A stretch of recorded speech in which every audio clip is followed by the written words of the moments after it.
Join Sid for this edition of It's Supernatural. Hi, Randy Kay here with Heaven Encounters. Bonjour, Randy Kay ici avec mon invité aujourd'hui qui est mort, qui est allé au paradis et qui a rencontré Jésus et a ensuite reçu une transplantation cardiaque. Alors, Brian Holland, c'est génial de vous avoir avec nous aujourd'hui. Merci, c'est génial d'être ici. Maintenant, Brian, vous avez souffert d'une maladie grave. Vous êtes un vétéran de l'armée et nous voulons savoir ce qui vous a conduit à cet événement. Parce que c'est absolument incroyable. J'ai été exposé à des produits chimiques toxiques lorsque j'étais dans l'armée. Et à cause de cela, cette exposition m'a développé plusieurs maladies auto-immunes. Et à mon insu, une des maladies auto-immunes était particulièrement dévastatrice. Elle a attaqué tous mes organes. Elle s'appelle la sarcoïdose. Et j'avais ce qu'on appelle la sarcoïdose multitron. Donc elle a attaqué tous les organes de mon corps, mais elle a attaqué vraiment particulièrement mon cœur, et a dévasté mon cœur au point qu'il a été complètement rongé, et donc en 2017 j'ai fini par avoir un arrêt cardiaque pendant plus de 10 minutes. Et quand je suis mort, je suis allé au paradis et j'ai vu Jésus. Mais ce qui était vraiment cool, c'est que quand j'étais en train de mourir, je ressentais tellement de douleur, et cela durait depuis plusieurs mois, cette douleur juste intense. Il y avait beaucoup de souffrance qui allait avec. Mais dès que je suis mort, j'ai craqué et j'ai éclaté. J'ai ressenti ça comme un effort physique. Mon corps est venu, vous savez, mon âme est sortie de mon corps. C'était une expérience vraiment puissante. Et puis j'étais dans ce tunnel sombre et c'était juste la paix, l'amour et la joie qui me remplissaient. Tout le chaos de la chambre d'hôpital était complètement arrêté. Je m'en fichais même. Toutes mes émotions étaient très calmes, très paisibles. Il y avait un sentiment d'équilibre.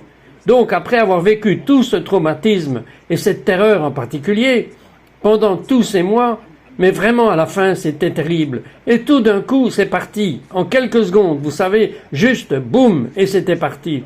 Donc, je vais aller un peu plus vite, mais je veux m'assurer de vous raconter toute mon histoire. Mais j'ai vu ce vide noir devant moi, et je pouvais voir dans toutes les directions. Donc, je pouvais voir cette lumière derrière moi. C'était une lumière magnifique, et elle brillait dans l'obscurité, maîtrisant l'obscurité, jusqu'à ce que je puisse voir les profondeurs de l'obscurité dans ce vide. Alors j'ai immédiatement dit que je voulais être avec cette lumière. C'était juste cette pensée qui m'est venue à l'esprit, que je ne voulais rien d'autre que d'être avec cette lumière. Et instantanément j'étais là, sauf que je pouvais me souvenir de chaque pas que j'avais fait pour y arriver. Et c'était une longue distance. Et comme je l'ai dit, je pouvais voir à 360 degrés, mais ma vision avait radicalement changé. Je pouvais voir aussi loin que vous pouvez imaginer voir. Je pouvais voir dans toutes les directions. Je pouvais suivre ma vision. J'avais un contrôle total sur ma vision. Je voyais aussi loin que je voulais aller. Ma vision n'avait aucune limitation. Donc, j'étais vraiment cool. Et ce qui était même peut-être plus impressionnant, c'est la richesse de la sagesse et des connaissances qui m'a envahi. C'était comme si j'étais tout d'un coup connecté à cet ordinateur à grande vitesse et je pouvais simplement sortir toutes les réponses que vous pourriez imaginer. Je n'aurais pas eu besoin de rechercher sur Google, je veux dire, cela aurait pris trop de temps. J'avais accès à tout immédiatement. C'était tellement cool et pouvoir en apprendre davantage sur ma vision avec cette intelligence accrue et ce genre de manipulation que j'avais était très amusant. C'était une expérience vraiment cool de pouvoir voir tous ces changements et la suppression des limitations que nous avons dans notre corps physique. Donc je me tenais devant cette lumière et je regardais dans les deux directions vers le haut et vers le bas. Je ne pouvais pas voir la fin de cette lumière. Je suppose qu'elle durait depuis toujours. J'avais l'impression qu'il n'y avait pas de fin à cette lumière. Et pendant que je la regardais, elle était si brillante et si magnifique que je la regardais et je ne pouvais pas croire que cela ne me faisait pas mal aux yeux de pouvoir regarder quelque chose d'aussi brillant. Vous savez, ce n'est pas tout simplement quelque chose que nous pouvons faire d'habitude. Et j'étais tellement fasciné par cela que je me suis dit dans ma tête que je ne pouvais pas croire que cela ne me faisait pas mal aux yeux. Et je pouvais sentir à quel point cela me faisait du bien.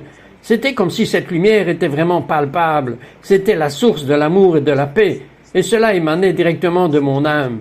Et j'ai donc entendu la lumière dire « Tu peux entrer si tu veux ». Et bien sûr, je suis allé directement dans la lumière. J'étais tellement excité. Et alors que je marchais dans cette lumière, c'était aussi comme si l'amour et la paix inondaient mon âme et supprimaient de moi tout ce qui était simplement négatif, blessé ou brisé. C'était comme si j'étais guéri alors que je traversais cette lumière et que je marchais à travers elle pendant un bon moment. Et puis j'ai juste eu cette envie de voir Jésus. C'était juste la seule chose que je désirais. C'était voir Jésus. Et je savais qu'il était là. Je pouvais ressentir ce sentiment que nous ressentons quand nous prions et que nous savons que nous sommes proches du Seigneur. Je pouvais le ressentir, mais je voulais pouvoir le voir et lui parler. Et dès que j'ai pensé à cela, la lumière s'est ouverte et elle était dans cette grande pièce. Et cette pièce était immense, elle était pleine d'êtres. Je ne sais pas vraiment comment décrire combien d'êtres j'ai vus. Je dirais que vous pourriez les nommer en milliards, comme environ 10 milliards, je ne sais pas. Mais c'était plus que vous pourriez imaginer voir. Et il n'y avait tout simplement aucun moyen de savoir combien il y en avait, malgré mon intelligence accrue. Mais malheureusement, quand je suis revenu, mon intelligence, je ne pouvais plus rien faire avec. Mais ce nombre de personnes était tellement énorme, et je pouvais voir devant et derrière chaque individu. Il n'y avait rien qui me limitait à ma vision, et c'était tout simplement incroyable de pouvoir ressentir le nombre de personnes que je voyais. Et chaque être était comme cette belle lumière. Ils avaient le torse d'un être humain, mais c'était comme cette lumière magnifique qui brillait et brillait.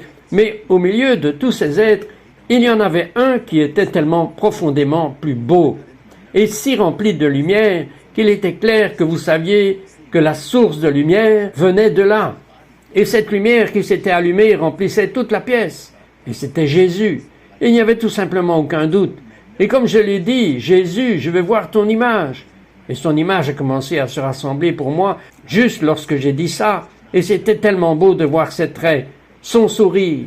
Mais ce qui m'a vraiment frappé, c'est que je n'ai pas été capable de me souvenir de ce que je voyais de son visage. La seule chose qui est entrée dans ma mémoire était cette belle lumière, la même lumière que j'avais vue. Mais c'était la lumière qui brillait sur son visage. Le reste de son corps ressemblait à une belle lumière brillante. Mais la lumière de son visage, dans ma mémoire, est si magnifique. Mais quand j'étais là-bas, j'étais capable de voir son visage sans laisser de souvenir. C'est un peu comme si vous preniez un de ces petits livres d'images que vous feuilletez et les petites silhouettes bougent et elles font quelque chose. C'était un peu comme si vous n'aviez jamais la même image dans votre esprit. J'ai toujours la suivante. Elle tourne si vite. Et c'est comme ça que je voyais le visage de Jésus. Je savais qu'il me souriait et je savais qu'il me montrait de l'amour avec ses traits. Mais je ne me souvenais pas tout simplement de ce que je voyais, mais ce qui était vraiment intéressant, c'est qu'en voyant son visage, j'ai commencé à revoir tous mes péchés. Et vous savez, les bonnes choses que j'avais faites aussi, malheureusement, il n'y en avait probablement pas autant que les mauvaises choses que j'avais faites.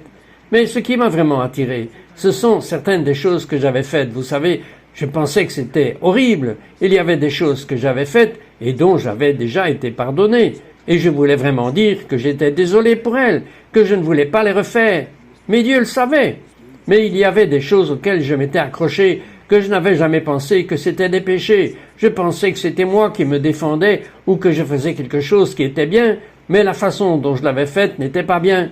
Ou je n'avais pas aidé quelqu'un alors que j'aurais dû, et ce manque de courage dans cette situation, vous savez, c'est quelque chose qui m'a vraiment dérangé quand j'étais en train de revoir cela avec Jésus. Et pendant tout le temps que je passais en revue tous mes péchés, je voyais que mes péchés contribuaient à sa passion. Et pendant tout ce temps, que ce soit envers d'autres personnes que j'avais blessées ou sa douleur qu'il ressentait, ce qu'il faisait, c'est qu'il prenait toute ma honte, ma culpabilité, les blessures que je m'étais faites aussi pendant ces péchés, il m'aidait à en guérir. Et je peux sentir maintenant qu'il m'a enlevé une grande partie de ma fierté qui avait contribué à une grande partie de mon péché et qui était due à mon manque d'effort et juste à mon incapacité à gérer mes tentations. Et la réalité est que je ne comptais pas sur Dieu. Et c'est ce que je voyais quand je lui parlais, c'est que je n'avais pas mis toute ma confiance en lui pour lui permettre d'opérer le bien en moi et à travers moi. Et donc pendant que nous faisions cela, je me suis souvenu des choses que j'avais faites et c'était la prière que j'avais priée quand j'avais 6 ans. Et je venais de voir mon arrière-grand-père mourir et tous les membres de ma famille pleuraient. Et je ne voulais tout simplement pas vivre cette expérience. Et vous savez, je n'étais qu'un petit enfant. Je ne comprenais pas nécessairement, mais je savais que je ne voulais pas voir des gens aussi tristes pour moi. Et alors j'ai prié, et j'ai prié longtemps. Je veux dire, j'étais un petit enfant, et j'ai prié pendant un bon bout de temps. et j'avais l'impression que ma prière avait été exaucée. Et j'en ai eu la confirmation quand j'étais là-bas. Jésus a dit qu'il se souvenait de cette prière et qu'il y avait répondu et que j'aurais une longue vie et que c'était à moi de décider si je restais ici maintenant ou si j'y retournais. Et vous savez, j'y pense encore et ça m'épate un peu qu'au moment de mourir, j'avais 42 ans. Et donc, pouvoir bénéficier de ce temps supplémentaire, c'était bien. Je suppose que je devrais expliquer le processus que j'ai traversé, mais cela m'époustoufle toujours de penser pourquoi il m'a laissé faire. Et ce qui s'est passé, c'est qu'il m'a demandé pourquoi je voulais y retourner. Et j'ai immédiatement pensé que ma famille aurait besoin de moi, ma femme avait besoin de moi, mes enfants avaient besoin de moi. Et j'ai immédiatement réalisé l'erreur d'avoir dit cela, parce qu'il aime ma famille plus que moi. Et cela m'a vraiment frappé. Je pensais en quelque sorte que Dieu aime probablement tout le monde plus que moi. Mais je ne le savais pas dans mon cœur humain avant cela. J'avais vraiment l'impression que quelqu'un pouvait aimer mes enfants plus que moi. Et c'était tellement évident qu'il le faisait. C'était tout simplement magnifique de voir ça. Mais comme c'était rassurant de savoir qu'il m'aime comme ça, de la même manière, avec le même genre de soins, et j'avais l'impression que j'étais capable d'être libre avec lui, et juste d'être moi-même. Vous savez, beaucoup de gens parlent de « bien, je ne veux pas aller au paradis parce que Dieu m'enlèvera mon libre arbitre et je deviendrai un robot ». Mais ce n'est pas comme ça. C'est comme si les tentations avaient disparu. Plus de tentations là-bas. J'étais libre d'être moi sans toutes les tentations que le monde nous lance. C'était si merveilleux d'être avec lui et de ne pas avoir ce problème fastidieux de cette pression, de toutes ces tentations que nous traversons toujours dans la vie.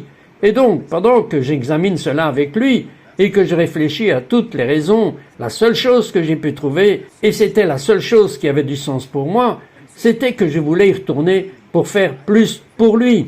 Et la raison pour laquelle je voulais y retourner pour faire plus pour lui était que je voyais à quel point il m'aimait et juste l'attention qu'il avait pour moi. Et je pensais juste que je pouvais faire bien plus. Et il m'a regardé, il a souri et il a dit « c'est ainsi ». Puis il m'a donné 3 choses que je devais faire. Et c'était prier davantage. Vous savez, j'ai toujours pensé que j'avais suffisamment prié. Mais il voulait vraiment que je vive ma vie comme une vie de prière. Pas seulement les prières que je lui avais dites, mais même dans ce qui se faisait pour mon travail. Je mettais tout ce que je pouvais faire dans mon travail, pas nécessairement pour le travail. Je devrais le faire pour mon travail, mais plus encore pour Dieu. Quelle que soit la place où je me trouve moi-même, il voulait que je fasse de mon mieux à cet endroit et que je vive ma vie comme une vie de prière. C'est en lui offrant ce service comme une prière pour lui. Et donc, même dans mon quotidien, vous savez, conduire ou des choses comme ça, je ferai de petites prières rapides. Et je sais que cela correspond à ce qu'il voulait. Il voulait que je sois en communication constante avec lui, pour toujours puiser ma force en lui, contrairement à ce que je faisais. C'était la puiser en moi-même. Alors j'ai dit que j'avais besoin de souffrir joyeusement. Et vous savez que c'était facile à voir quand j'étais au paradis. C'était si simple à voir.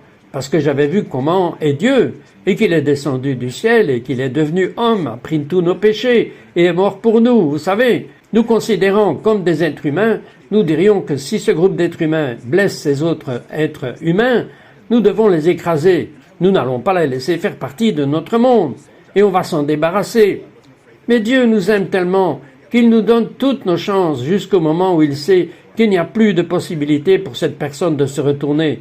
Et donc, il a cet interminable amour qui nous est constamment offert. Et quand j'ai réalisé, en regardant ma souffrance, que je venais de traverser à l'hôpital, et j'ai vu qu'il n'y avait pas de douleur, pas de ressentiment, pas de retenue, que j'étais complètement libre de ça, j'ai réalisé dans ma vie que je peux circuler et que je peux souffrir dans la vie, et que je vais vivre, mais je peux soit souffrir misérablement, soit offrir cela au Seigneur, et dire que c'est ce que tu permets qui m'arrive en ce moment. Et je sais que tu es un bon Dieu, et que tu as le meilleur intérêt de mon intérêt dans ton cœur. Je n'ai pas à m'inquiéter. Cela va changer. Quelque chose va arriver quand ce sera le bon moment. Et avoir ce genre de réconfort pour revenir dans le corps dans lequel je devais retourner. J'ai pu revenir à cette liberté que je n'avais jamais eue dans ma vie auparavant. Et j'ai toujours pensé que je n'avais pas peur de mourir. Je sais que lorsque j'étais un soldat, je n'avais pas peur de mourir au combat. Je n'avais pas peur de mourir, vous savez, si quelque chose vous était arrivé, Randy, je l'aurais fait. Je ne vous aurais même pas connu parce que vous auriez été étranger. Avant de m'enfuir, je vous aurais sauvé. J'aurais fait ça. mais c'est une sorte de courage humain.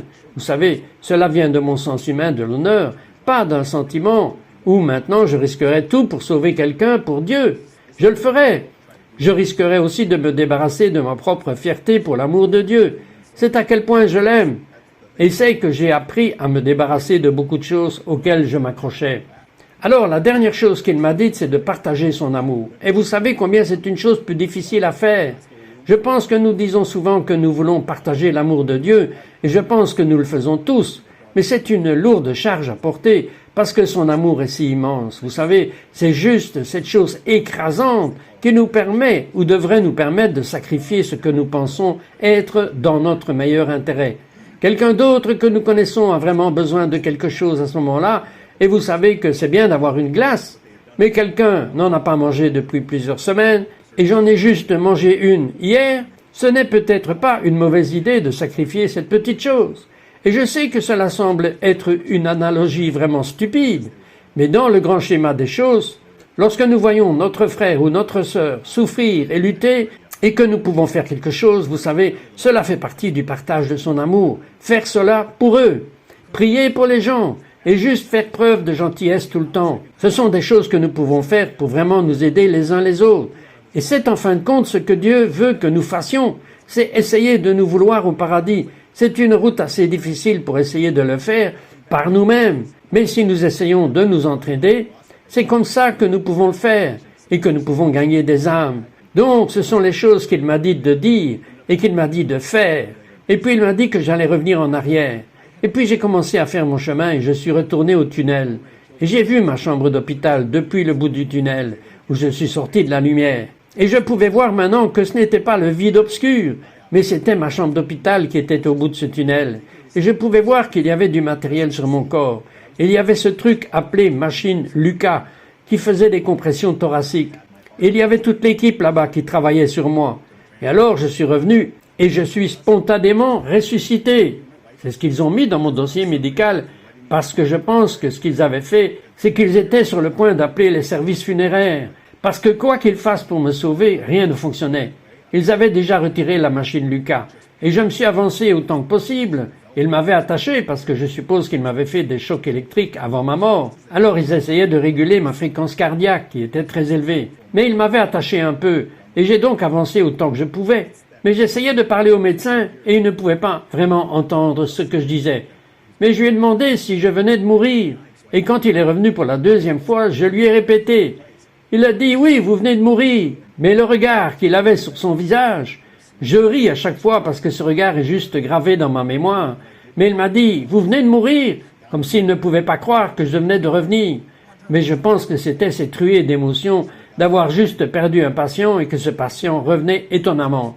Alors ils ont fini par devoir installer un nouveau défibrillateur et un nouveau stimulateur cardiaque. Mais après cela, j'ai dû vivre avec ce mauvais cœur qui m'avait déjà tué une fois, pendant 2 ans avant que je puisse avoir ma transplantation cardiaque.